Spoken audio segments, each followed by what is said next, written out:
The UK government has wanted to open one point in the withdrawal agreement, a key point, the question of the protocol on Ireland and Northern Ireland. Throughout these negotiations, the EU and the UK were fully committed to protect peace, to protect stability on the island of Ireland. We had to reconcile two objectives. First, include a legally operative solution in the withdrawal agreement that would avoid a hard border between Ireland and Northern Ireland, preserve the whole island economy and protect the integrity of the single market. Secondly, a point extremely important to Prime Minister Johnson and the UK was that Northern Ireland remains in the UK's customs territory. Discussions over the past days have at times been difficult, but we have delivered, and we have delivered together. The solution that we found rests on four main elements.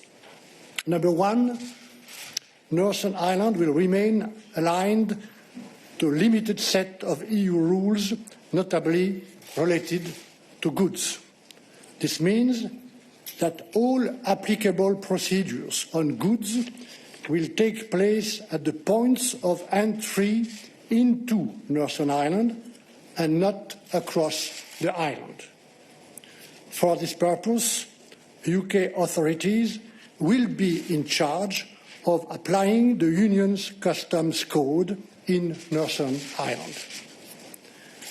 Number two, beyond applicable procedures, there is also the question of customs duties. Northern Ireland will remain in the UK's customs territory.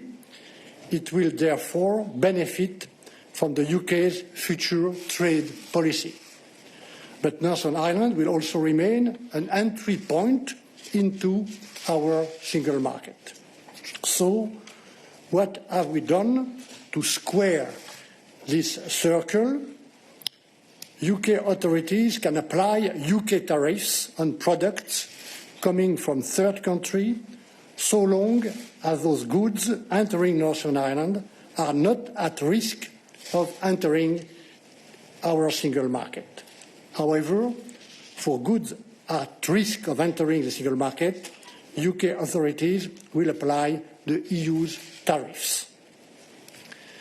Number three, this night and this morning also, we were working on the issue of VAT.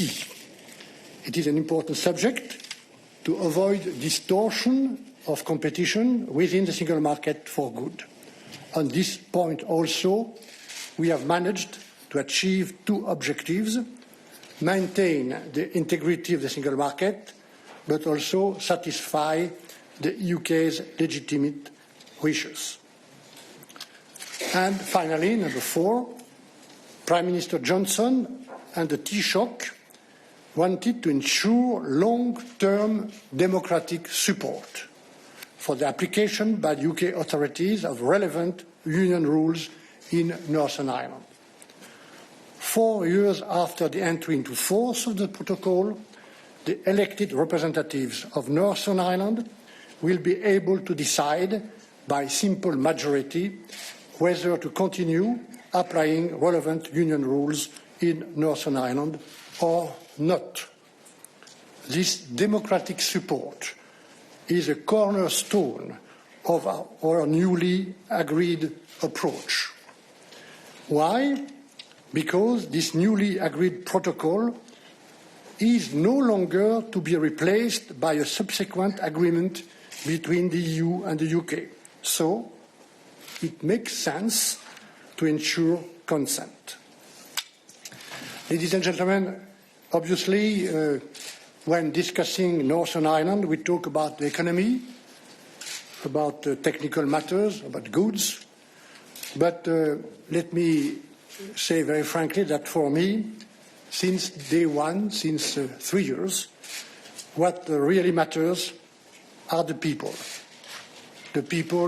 of Northern Ireland and Ireland. What really matters is peace.